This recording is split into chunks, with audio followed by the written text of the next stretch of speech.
Nah, lengkap kan dengan ubannya Wahyu Wiwoho. Mirip nggak? Mirip nggak dengan saya? Uban sudah, kaosnya juga warna hitam. Saya ingin mencoba memotret, menggambar diri saya saat ini, hari ini, lewat karya seni.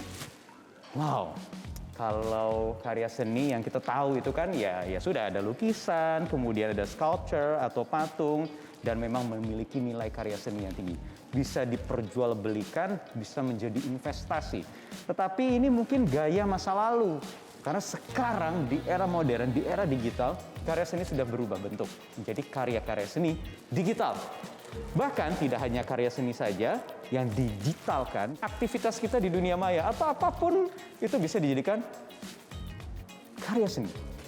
Bahkan misalnya contohnya ada CEO Twitter Jack Dorsey yang menjual postingan tweet pertamanya di tahun 2006 senilai hampir 3 juta dolar Amerika Serikat. Fantastis sekali, dan itulah yang namanya NFT.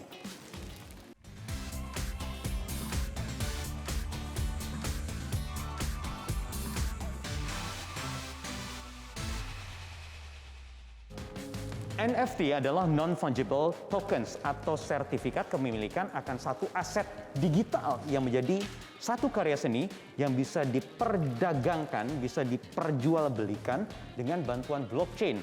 Bentuknya bisa mulai foto, bisa video, format PNG, GIF, atau musik juga bisa menjadi satu karya NFT. Dan ini adalah salah satu aset kripto yang saat ini sedang booming, dinikmati dan juga diperdagangkan, bisa menjadi satu produk investasi.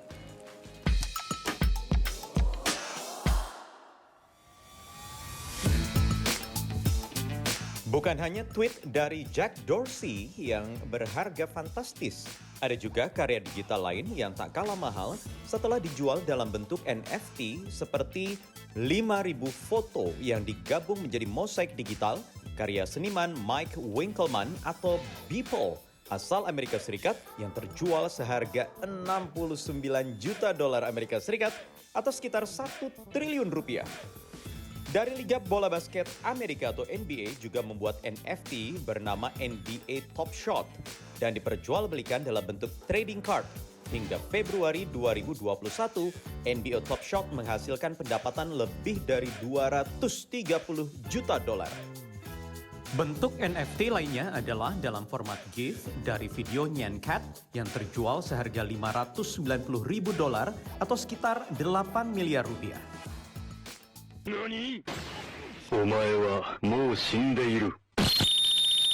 Dari sejumlah karya NFT yang bernilai tinggi, sebenarnya NFT diterapkan di blockchain pertama kali dalam bentuk games yang bernama CryptoKitties. Games ala Pokemon dengan karakter kucing yang sempat booming di kalangan para gamers di tahun 2018. Dari permainan NFT inilah tercipta konsep play to earn, yaitu mendapatkan uang kripto dari bermain game yang diikuti kemunculan beberapa games NFT lainnya. Ada game Axie Infinity, Alien Worlds, Splinterland, dan lain sebagainya.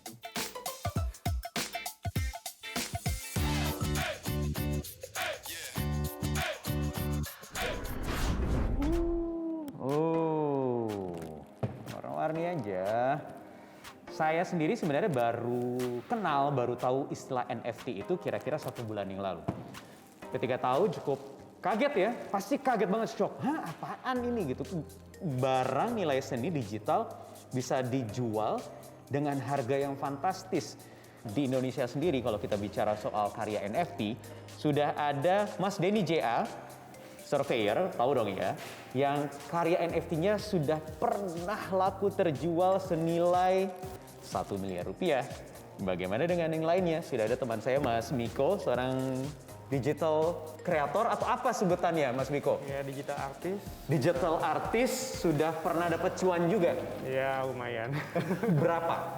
Satu karya berapa pernah laku terjual? Pernah ada yang antara 9 sampai 10 juta rupiah. Rupiah? Rupiah. Satu seperti ini coba. Satu karya. Yang ini sedang dibuat. Ini sedang dibuat. Ini belum dijual ya? Belum. jadi NFT ya? Yang sudah pernah bisa lihat nggak? Ini Oke, Anoman. salah satunya ya. Ini salah satunya, bisa dilihat Mas ke depan. Oke, ini 10 juta rupiah. Oke, kenapa bisa seharga 10 juta rupiah? Karena memang ada perbedaan ini ya, perbedaan currency dari yang rupiah ke kripto itu. Karena memang dari NFT ini kan penjualannya By token? by kripto. Jadi satu token itu nilainya berapa? Tergantung. Kalau kebanyakan dari yang saya ikutin, token yang dipakai adalah Ethereum. Ethereum? Iya. Satu lagi yang lebih terjangkau harganya itu Tezos. Berapa satu token?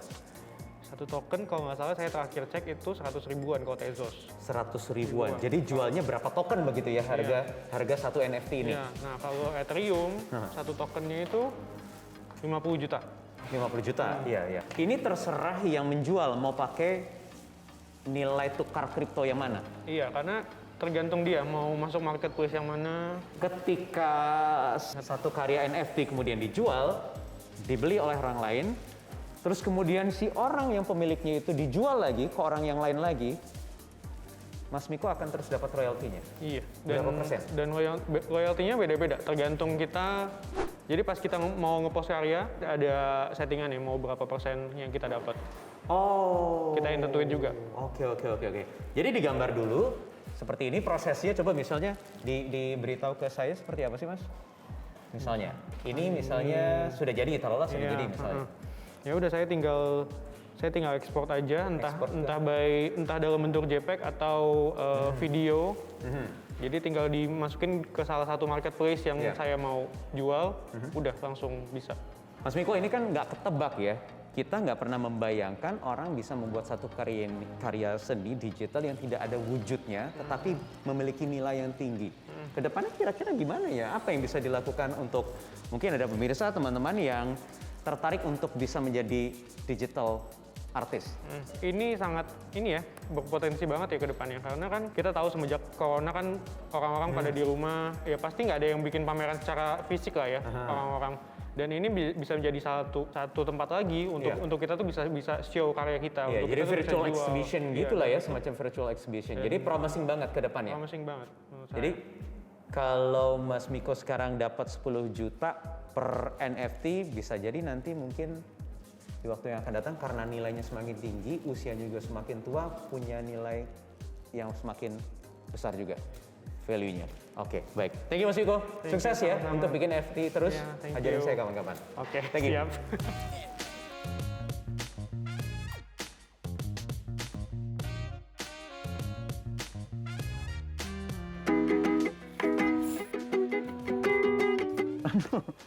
Udah nggak bisa main ukulele gitu ya, mau jual NFT, kira-kira bisa nggak ya musik dijadikan NFT? Possible. Tidak hanya soal karya seni yang berbentuk digital art, gambar, GIF atau video, tetapi karya seni musik juga bisa. Karena itu musisi-musisi juga bisa dimudahkan dengan menjual karya-karya seni mereka di NFT. Nah, walaupun memang NFT ini sebenarnya masih menuai pro kontra, biasalah ya ketika ada satu perkembangan teknologi baru kemudian mengubah tatanan yang sudah berlaku selama puluhan tahun bahkan ratusan tahun, pasti muncul pro kontra. Tetapi faktanya adalah NFT itu laku. Barang yang tidak berwujud, yang gaib itu ternyata laku di pasaran. Valuasinya saja di kuartal ketiga di tahun 2021 ini sudah mencapai 10,7 miliar US dollar. Meningkat 8 kali lipat dari kuartal sebelumnya. Oh my God! Wow! Bayangkan, mungkin gara-gara pandemi orang banyakkan duit, nggak tahu harus dibelanjakan kemana. Kayak datang dari investasi cryptocurrency, dari Bitcoin dan lain-lain, sehingga kemudian menghabiskan uangnya di NFT. Bisa saja. Saya ingin menanyakan hal ini, kenapa NFT itu bisa memiliki nilai yang tinggi sampai jutaan, ratusan juta, bahkan sampai miliaran US dollar. Ada rekan saya, seorang kurator NFT, Pandu Sastrowardoyo. Kita ngobrol-ngobrol. Pak Pandu, jadi ini gila ya gitu. Jadi orang tuh sudah benar-benar mungkin nggak tahu mau diapain duitnya, ya nggak sih? Sehingga membeli barang yang benar-benar abstrak, nggak ada wujudnya. Kenapa bisa sampai seperti itu? Kalau kita bicara soal NFT, sebenarnya kita ngelihat dari segi kepemilikan. NFT itu sebenarnya bukan benda seninya. NFT itu kepemilikan dari sesuatu. Kepemilikan khususnya dari sebuah aset digital. Oke. Aset digitalnya itu bisa tanah virtual. Yes, tanah Bisa- virtual kan sekarang udah ada nih, udah mulai muncul Udah juga. banyak, Itu masuk NFT juga Masuk itu ya? NFT juga. Oke. Bisa musik, Ya, musik. bisa benda-benda seni. Mhm. Kepemilikannya itu yang penting. Dan Oke. kalau kita di dunia NFT justru kita ngelihatnya kepemilikan itu yang menjadi punya value. Karena kalau misalnya kita bilang nih, saya punya digital art sebelum NFT, saya punya Iya, digital art. iya. Saya jual digital art ini ke orang lain. Apakah kita benar-benar menjualnya? Apakah kita benar-benar menjual kepemilikannya? Sebenarnya kan enggak, karena kan itu bisa dikopi dengan mudah. Yes. Kalau dengan NFT, begitu kita beli, itu milik kita. Orang lain nggak bisa Caranya ngambil. bagaimana caranya benar-benar itu bukan hanya originalitas saja, tetapi ya memang punya kita gitu Iya. kepemilikan itu.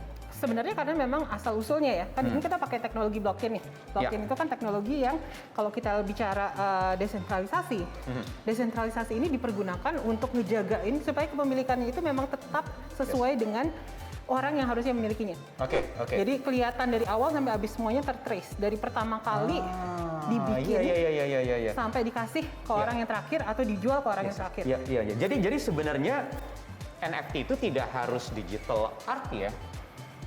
Biasanya digital art tapi bisa dihubungkan juga dengan dunia nyata. Bisa dihubungkan dengan dunia nyata seperti tadi musik misalnya. Musik bisa banget. Ini ada Tentunya. Ini udah langsung jadi NFT bisa juga nggak ini bisa. kita bikin lagu di sini terus Boleh. dijual jadi Bisa. NFT? Nggak tahu siapa yang beli ya tapi Nggak tahu siapa yang beli tapi potensial bisa. potensial bisa. Jadi semua yang kita ciptakan, benda kreatif yang kita ciptakan, kalau kita tuh Benda seniman, kreatif yang kita ciptakan, oke. kita bisa buat bahwa orang-orang tuh tahu bahwa saya yang nyiptain. Itu saya tanda tangani bahwa itu punya saya. Dan ketika itu dikasih ke orang lain atau dijual ke orang lain, kelihatan bahwa kepemilikannya pindah ke orang lain itu. Intinya gitu. Oke. Sekarang kita masuk ke harga. Oke. Kenapa bisa sampai semahal itu satu postingan tweet dijual 2.9 million, hampir 3 juta dolar. Karena cuma ada satu Karena cuma ada satu. atau cuma ada dikit. Jadi ini adalah Itu yang asas membuat nilainya tinggi. betul. Itu adalah asas rarity, kelangkaan. Dulu itu digital art nggak bisa langka. Oke. Satu file JPEG Yes. bisa di-copy berkali-kali Yes, lipat kan. yes. Kalau sekarang, kalau file JPEG-nya itu udah terkonek dengan NFT, udah menjadi NFT, maka itu udah nggak bisa di-copy lagi. Udah nggak bisa di-copy lagi. Gitu. Jadi kalaupun kita copy, tapi itu beda. Iya, Bedanya iya, kenapa? iya. Karena kalau kita lihat misalnya Mona Lisa, Ya. painting beneran Yes. kan, ada beneran. Iya. Ada posternya nggak? Ada Banyak banget. banyak banget. Bisa di-copy berkali-kali, Iya. bisa di-print berkali-kali. The real thing is still the Mona Lisa. Yes. Seperti Dan itu. si lukisan aslinya ya udah tetap harganya ya miliaran US dollar. Miliaran ya sekarang. Ya, Triliunan kali triliunan kalau mungkin. misalnya untuk Mona Lisa. Posternya ya Posternya ya masih segitu-segitu aja. Rp50.000, $5, Tergantung segala belinya di mana. macam. Jadi anything semua bisa potensial untuk menjadi NFT sebenarnya. Betul, betul. Akte kelahiran bisa, akte tanah bisa, Akte tanah, perusahaan. sertifikat tanah, akte perusahaan juga bisa. Banyak sekali sebenarnya yang bisa kita buat NFT. Seberapa penting satu karya NFT itu uniqueness-nya harus limitasinya batasnya seperti apa? Ada satu yang collection isinya ada 10.000. Oh, 10.000 nggak unik dong. Iya. Tapi 10.000 itu di dalam 10.000 itu ada beberapa yang unik. Misalnya yang karakteristiknya unik. Misalnya tadi yang isinya monyet semua. Ya. Ada monyet yang kulitnya emas. Ya. Jarang-jarang. Ya. Ada monyet yang pakai baju raja. Jarang-jarang. Nah, itu uniqueness di dalam sebuah koleksi. Oke. Nah, yang kedua adalah uniqueness yang berhubungan dengan memang sesuatu yang berhubungan dengan dunia nyata. Misalnya si Twitter tadi. Tweet yang tadi dijual berapa sih? 2,6 juta dolar. Ya. Itu dijual karena itu adalah Twitter Pertama. tweet pertama di dunia. Dan satu lagi adalah ya, kembali lagi, nilai seni. Nah, ini yang rada blur. Karena kalau Iya. kita bicara nilai seni kan kita nggak tahu ini yang Abstrak banget. abstrak banget. Jadinya yang dilihat adalah apakah kalau dijual dengan harga segini ada yang beli. Oke, itu aja cukup ya. Mending itu aja. Itu aja cukup ya. Oke, Mbak Pandu, terima kasih sudah bergabung di Terima kasih. 15 Minutes. Ya, oke. Kita main lagi. Main lagi. Oke, ini dia karya seni saya tadi, potret diri saya yang akan saya jadikan NFT dan akan saya jual. Mau beli? Silakan. Nanti akan saya buka harganya 10 juta US dollar. Kita berjumpa lagi di Fit Minutes pekan depan. Bye-bye. Metro TV